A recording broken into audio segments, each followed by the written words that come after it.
24 թիվին շարունակում է աշխատանքը, տաղավարում այսօր իմ հյուրն է Ռազմաարդյունաբերության կոմիտեի նախկին նախագահ, Հայաքվե ազգային քաղաքացիական միավորման խորհրդի անդամ Ավետիք Քերոբյանը։ Բարև ձեզ, պարոն Քերոբյան, շնորհակալ եմ մեզ հյուրընկալվելու համար։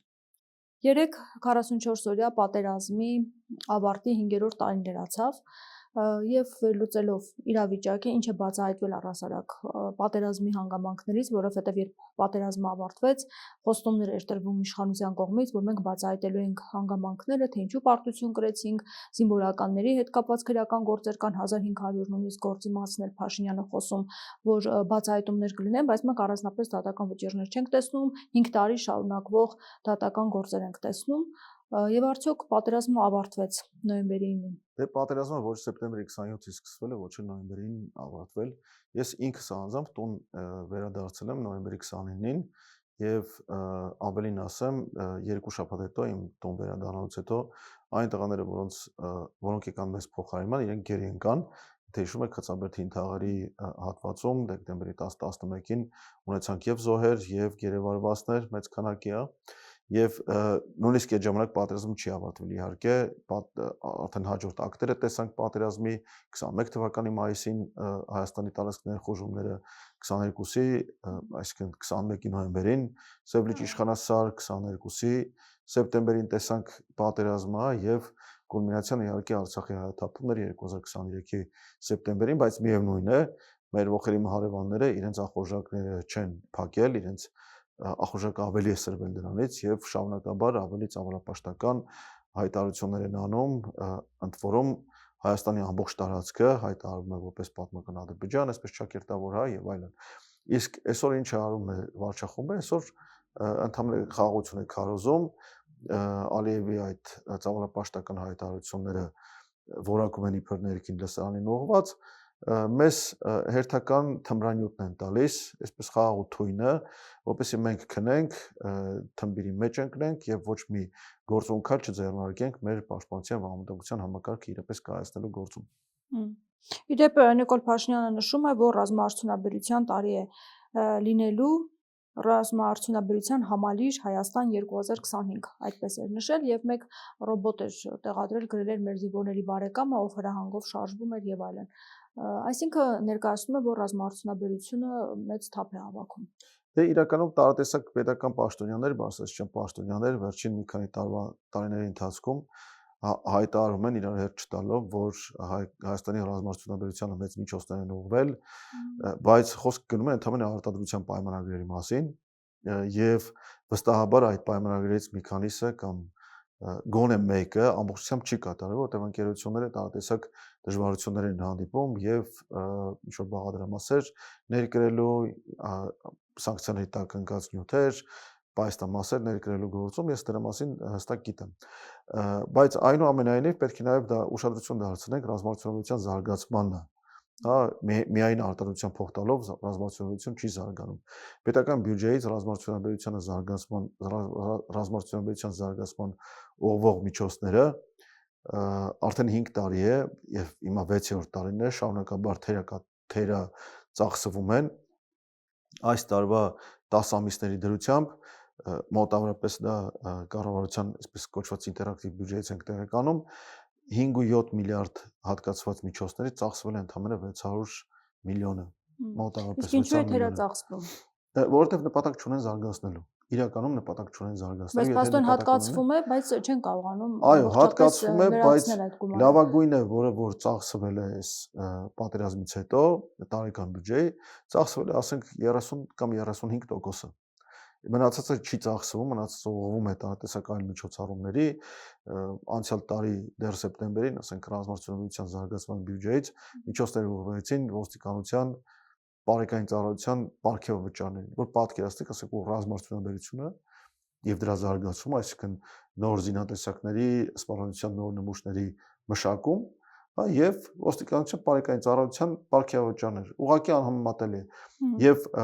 առավել եւս սա ծաղրական է հնչում, որ մարդիկ հայտարարում են ռազմաարդյունաբերության զարգացման մասին, եթե դրա զարգացման բյուջեով հատկացված միջոցները չեն ծախսվում։ Նիկոլ Փաշինյանը իր Facebook-յան էջում նշել էր, իդեպ նա պատասխանում էր Սերժ Սարգսյանին, բայց ամեն դեպքում բոլոր քննադատներին է նա նաև փաստորեն ուղղված իր խոսքը, նա ասում է, որ բանավեճի եթե չեք գալիս, եկեք ցույց տամ բանակի վերջին տարիների սպառազինության եւ տեխնիկայի ձեռքբերումները, կատարված ինժեներական աշխատանքները, մենակ ամենապինդ դիմակներից կհագնեք, որ չաններդ հանկարծ չընկնի։ Հիմա հակասում է ձեր ասածը եւ Փաշինյանի հայտարարությունը։ Դե այդ ձեռքբերված միջոցները ցույց են տալիս ոչ թե պատահական 50 հոգուց կազմված խմբերին, այլ շքերթին, ռազմական զորահանդեսին, հա, այդ ժամանակ են ցույց տալիս։ Կամ ցույց են տալիս, ասենք ինչ որ հանրային տեղեկատվության ինչ որ աղբյուրներով։ Իսկ ինչու զորահանդեսով չի ցույց տալիս եւ ասում է խմբեր թող կազմեն մի քանի հոգով կան Հստակ քաղաքացիներ կարող եմ ասել, որ հստակ արգելք կա դրված, կամ այդ արգելքը Վարչախումբը ինքն իրեն է դրել, կամ մեր ողերի հարևանները այդ արգելքը դրել են, որ բանակի զարգացման հետ կապված կամ բանակի այսպես ուժի հետ կապված որևէ ցուցադրություն չլինի։ Տեսեք, բայց իրենք բարբերաբար ցուցադրումներ անում են։ Այս տարի իհարկե իրենք ամեն տարի են անում, հա, եւ իրենք իրենց բոլոր ձեռքբերումները ամեն կերպ թմկահարում են, գովազդում են, որ տեսեք, օրինակ հունվարին թե փետրվարին, լավ չեմ հիշում,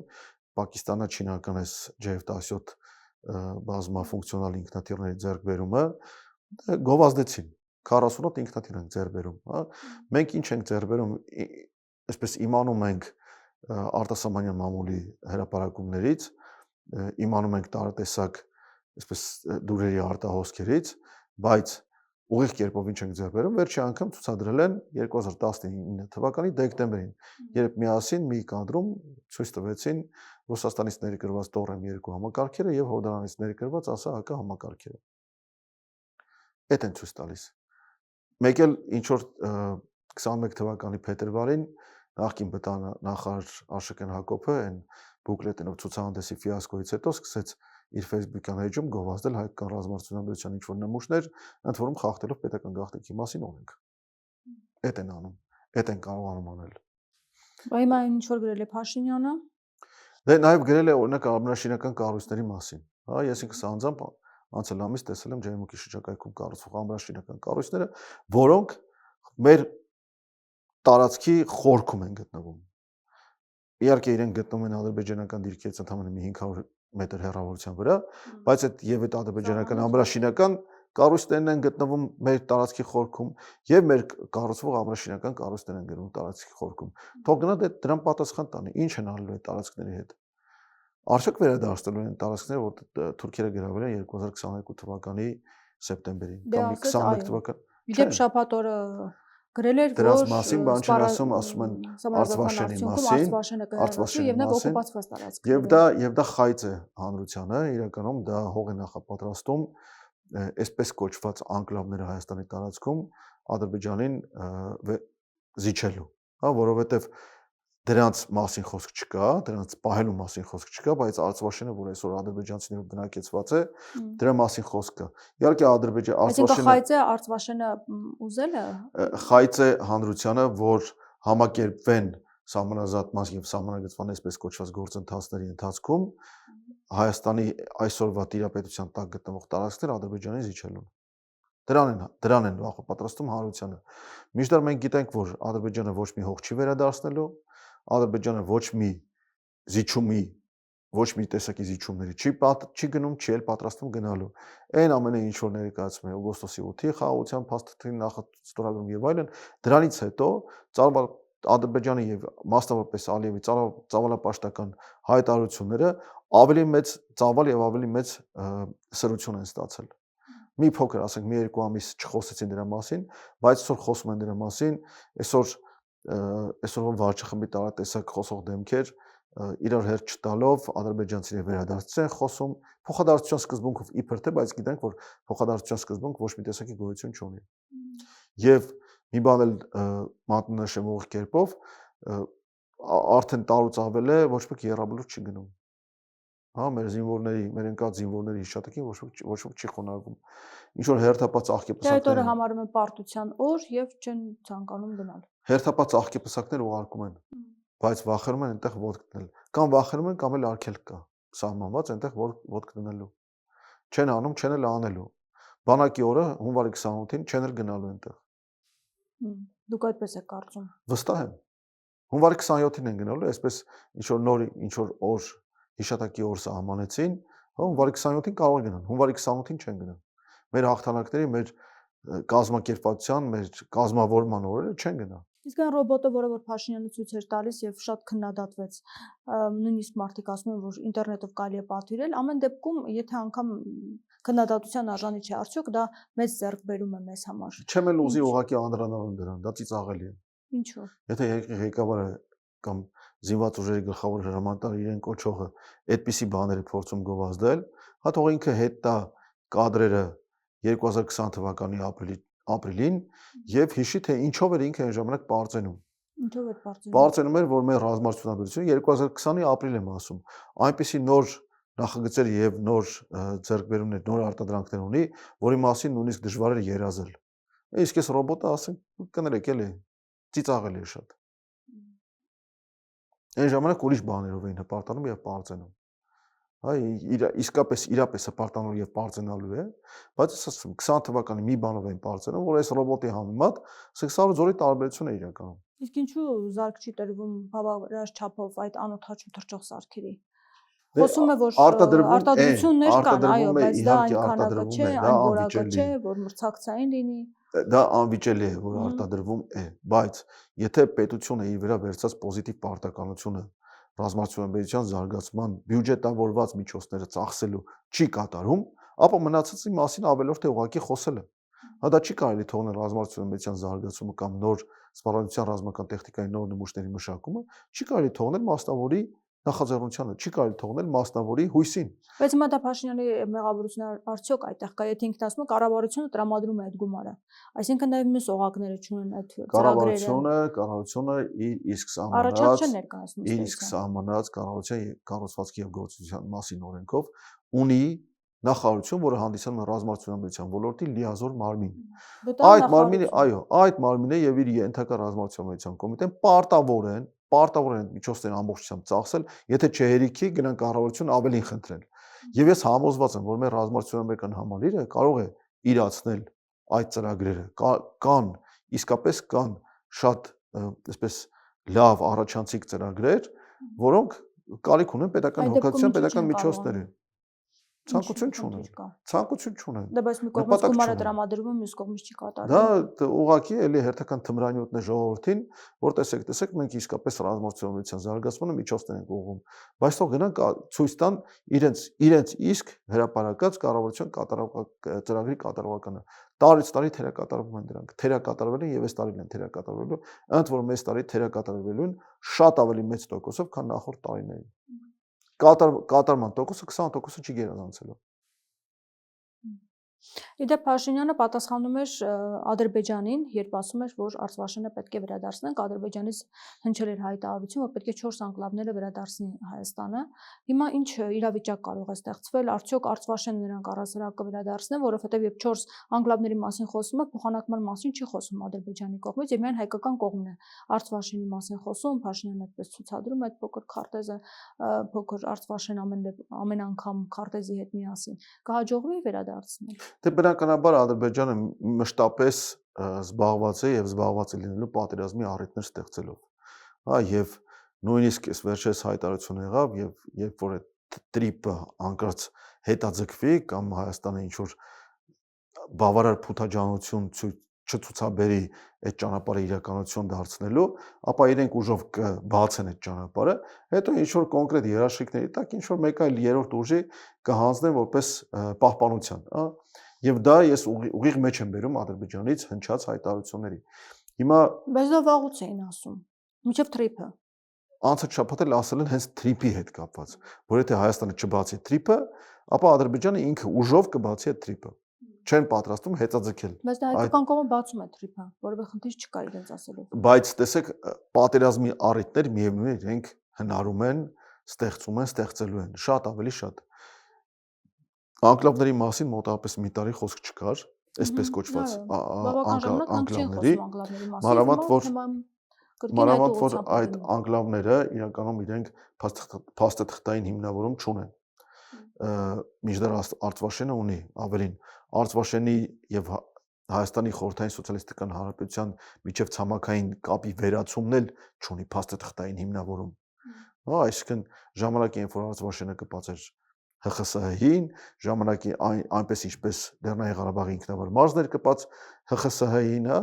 այն ժամանակ այդ կապերը երբ որ վերացվել են, ցամաքային կապերը երբ որ վերացվել են, շատ հաճախ անօրինական միջոցներով են վերացվել։ Ես չեմ ուզում մտնել քարտեզագիրները եւ միջազգային իրավաբանների գործունեության դաշտը, բայց դա այդպես է։ Թող գնան հակառակը ապացուցեն։ Եվ այն որ Ադրբեջանը մինչև այսօր 24 թվականի մայիսից մինչև այսօր Տիգրանաշենի, Ներքին ոսկեպարի, Վաղանի Սայրումի եւ այլն դրա անունը չի տվել, դա միայն հետևանքի այն բանի, որ իրենք ժամանակ են ընդհանրապես ձգձգում այսօրվա վարչախմբին կամ ավելի շուտ Հայաստանի Հանրությանը պատրաստելով նոր զիջումների։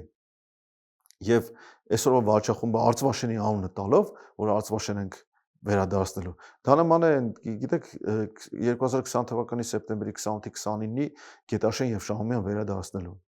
Հա, ես այն ժամանակ պատերազմի դաշտում եմ եղել եւ անմիջապես չեմ լսել, բայց պատերազմից հետո եւ այդ ընթացքում էլ են կծկծող տեղեկություններ, որ հասնում էին, որ Գետաշեն ու Շահումյանը հետ ենք վերցրել, տեսեք, հաղթելու ենք եւ այլն, հա, դա դրան ուղիղ կերպով նման է դրան։ Նույն քարոզչական մեքենայի այսպես գործունեության արդյունք։ Բայց այդ դեպքում ինչպես է լինում, մենք 4 անկլավները տալիս ենք եւ ոչինչ չենք վերցնում, ինչպես է դա լինելու։ Դե ես չգիտեմ իրենք ինչ են պատրաստում անել, բայց ակնհայտ է, որ Հայաստանի Հանրությանը հերթական կոպիտ արտահայտությանս համար կուտն են տալիս, որ Արցախաշենով այսպես ուրախանանք, հա, բայց դրա փոխարեն պատրաստ լինենք Տիգրանաշենի, Ներքին ոսկեպարի կամ Վերին ոսկեպարի լավ չեմ հիշում, եւ մնացած 3 այսպես կոչված վիճելի տարածքների զիջմանը Ադրբեջանին։ Մինչ այդ խոսում էր, որ ամեն ինչ թողնենք այնպես, ինչպես որ կա։ Հիմա փաստորեն Ադրբեջանը չի համաձայնվում, որ պահանջում է այդ անկլավները վերցնել։ Տեսեք, խոսք չի գնում նույնիսկ, հա, Ջերմուկի, Վարդենիսի, Սիսիանի տարածքում, հա, 2020 թվականից հետո Ադրբեջանի ռազմակալված տարածքների վերադարձի մասին։ Դրա մասին խոսք չի գնում։ Դե բայց Փաշինյանը շաբաթօրը գրել էր այդ մասին։ Իսկ ոչ, դրա մասին չի գրել։ Դրա ռազմակալված օկուպացված տարածքներից այդ քաշում գրել է։ Դե տեսնենք, ես պատրաստ եմ գրած գալ, որ մենք տարածք կզիջենք ավելին, քան Ադրբեջանը դրանից առաջ կամ դրանից հետո տարածք կզիջի կամ դուրս կգա տարածքներից։ Չի լինում, այս վարչախումբը ի վիճակի չէ Հայաստանի Հանրապետության շահեր պաշտպանելու ընդհանրապես։ Վերջին 7 տարիների ընթացքում, եթե ցույց տաք մի բան, որ Հայաստանի ազգային շահերից է բխել եւ այս վարչախումբը իրականացրել է, այդ թվում նաև իր իսկ տված խոստումները, իսկ վերցրած կառավարության ծրագիրը ոչ մի նման բան տեղի չի ունեցել։ Հա, ինչ որ քանակի դպրոցներ եւ մանկապարտեզներ վերանորոգում կամ վերակառուցում են, դրա փոխարեն ավելի շատ մանկապարտեզ եւ դպրոց են փակում։ Հա, փոքր բնակավայրերում տասնյակներով դպրոցներ են փակում։ Ինչ որ ճանապարհներ վերանորոգվում են կամ վերակառուցվում են, բայց դրա փոխարեն շատ ավելի շատ ճանապարհներ քանդվում են, վարի են գնում խնամքի պակասից։ Երևան քաղաքը դառել է համատարած խրամատներ։ Եթե նայեք, Մարտադաշտի է նման, չկա որևէ հարթ փողոց, չկա որևէ հարթ միջ քաղաքային կամ միջպետական ճանապարհ, որի վրա անկանոն փոսեր կամ անկանոն շինարարություն չի գնացել։ Երևան աշտարակ ճանապարհի վրա վերջին 5 տարվա ընթացքում խրամատները որ փորվել են, կաբելներ են անցկացվել։ Այսինքն այս վարչախումբը ինչ որ ասում է, իրականում իր ասելով ավելի մեծ սուտ է պարտակում։ Հետո պարզվում է, որ այն ինչ որ ասել է ավելի մեծ սուտ է։ Եվ հիմա ձեզ համար հասկանալի է, թե ինչու Ադրբեջանը իր հռետորաբանությունը փոխեց, սկսեց պահանջներ ներկայացնել, Սևանի մասին է խոսում, թե Սևան չի անունը Գոլչա է, գնացեք քարտեզներում նայեք եւ այլն։ Սա ինչ բացատրություն ունի, ինչ փոխվեց, որովհետեւ ըստ էության խոսում են խաղաղության մասին, ասում են, որ խաղաղությունը ողջունում են եւ այլն, հիմա պահանջների մասին են սկսել խոսել։ Ինչ որ բան չի գոհացրել իրենց, հիմա ճշմարտ ինչ որ նոր միջոցներ են փորձում օգտագործել, ինչ խնդիր է դրված։ Տեսեք, սա զուգադիպեց եւ կարծում եմ, որ պատահական չէ զուգադիպումը վարչախմբի ղեկավարի գործունեությանը հայ առաքելական եկեղեցու դեմ։ Հա, եւ հենց այդ հարցազրույցները կամ հայտարարությունները Ալիևի համընկան նրա հետ, որ վարչախումբը հասկացավ, որ չի կարողանում բավարար ժողովրդական զանգված հավաքել հայ առաքելական Սուրբ եկեղեցու դեմ իր պայքարը ավարտին հասցնելու համար։ Այսինքն դրանք ուղիղ կապ ունեն։ Կարծում եմ, որ այո, եւ այս արտաքին ճնշումը ընդամենը աջակցություն է այսօրվա վարչախմբի, որպեսզի կարողանա իր շուրջ մոբիլիզացնել ինչ որ հանրության ինչ որ հատված։ Հայաստանի բնակչության ինչ որ հատված չի կարողանում, դրա համար դրսից աջակցություն են ստանում։ Եվ սա ուղիղ կերպով աջակցություն է։ Եվ այս խոսքերը, որ տեսեք տրիպ կա, հա, եւ այլն, եւ Արցվաշեն այս կոմենկում դա ընդամենը մեզ շեղում են հիմնական օրակարգից, Հայաստանի անվտանգության օրակարգից մեզ շեղում են։ Այս վարչախումբը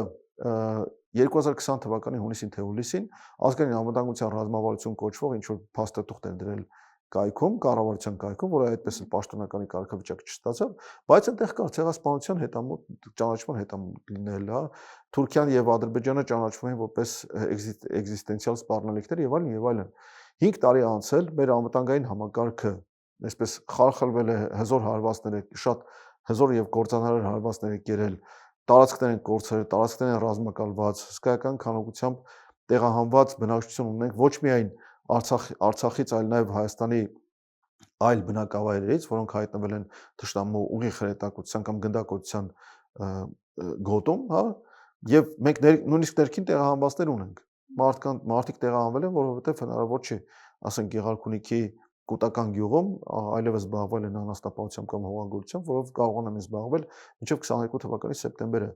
Եվ այս պայմաններում մեզ կերակրում են ինչ որ Արցվաշեն վերադարձնելով կամ կերակրում են, տեսեք, այսքան ճանապարհ սարքեցինք, երբեք Հայաստանում այսքան լավ ճանապարհներ չեն եղել, բայց մոռանում են ասել, որ Հայաստանի Հանրապետությունը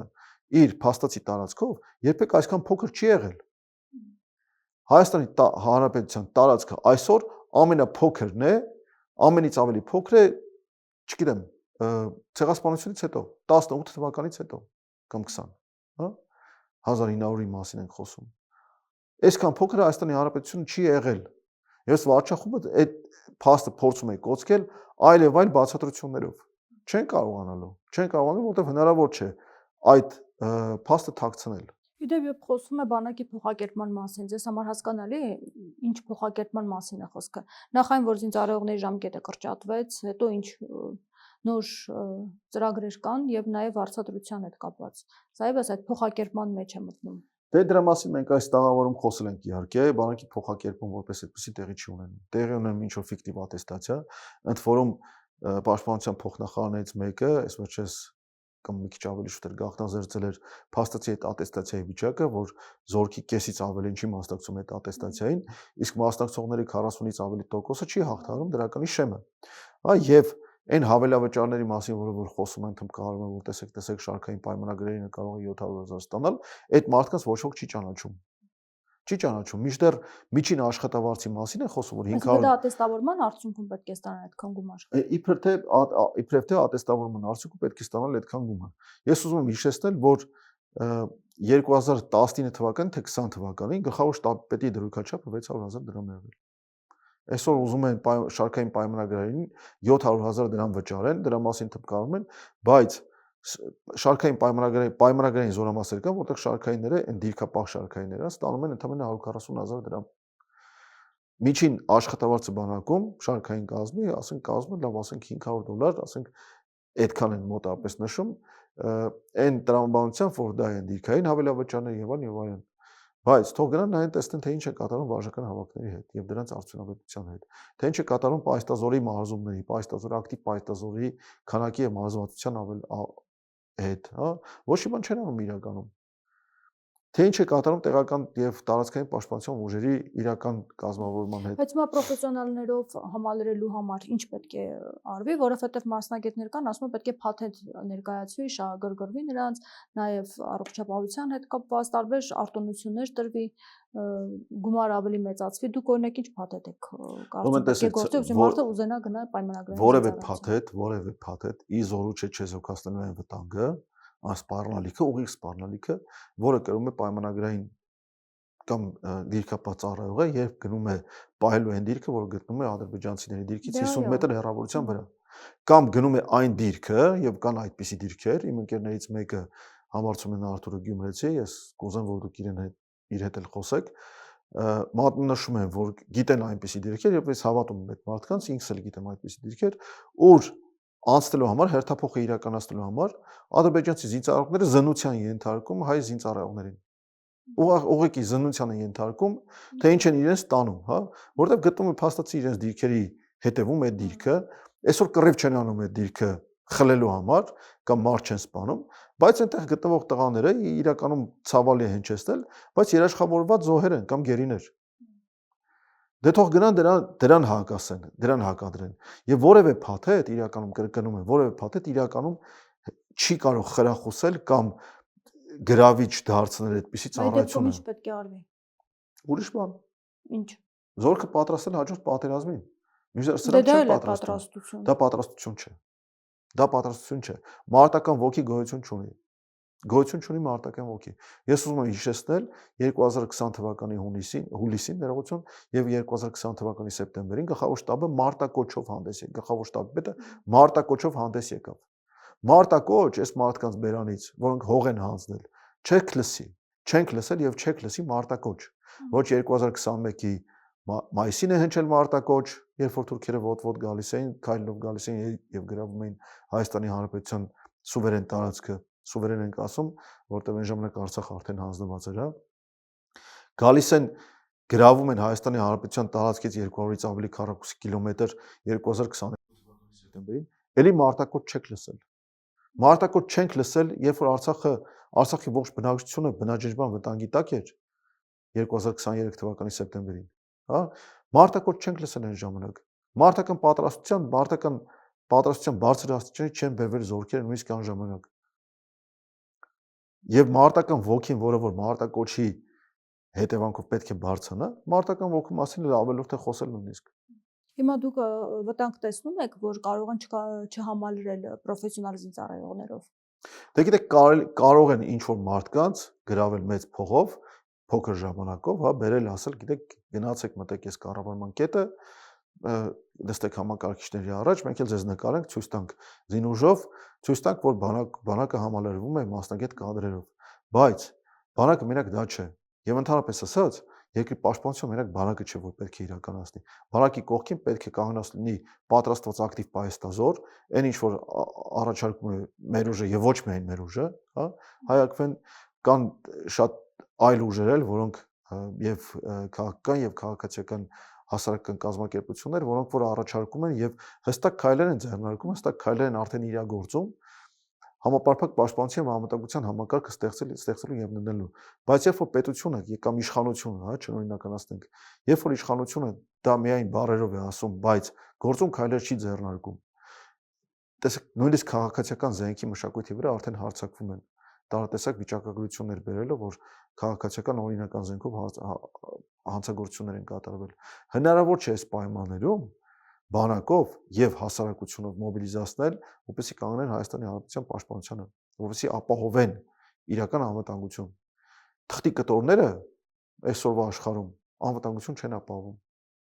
Ցավոք սրտի։ Բայց դե Փաշինյանն ասում է, որ անվտանգությունը միայն բանակը չէ, զինվորը չէ, ամեն ինչ չպետք է դնենք զինվորի ուսին։ Այո, համաձայն եմ, բայց հասարակությունը, հանրությունը, պետությունը իր ողջ ռեսուրսով պետք է լծված լինի անվտանգությանը։ Այս մարդիկ թղթի կտորին են վերապահում անվտանգության ապահովումը, ինչը հանցագործություն է իրականում։ Շնորհակալ եմ։ Ձեր շնորհակալություն հրավերի համար։ Զրուցակիցս Հայակվե ազգային քաղաքացիական միավորման խորհրդի անդամ Ավետիք Քերոբյանն էր։ Շարունակեք մեզ հետևել, կհանդիպենք։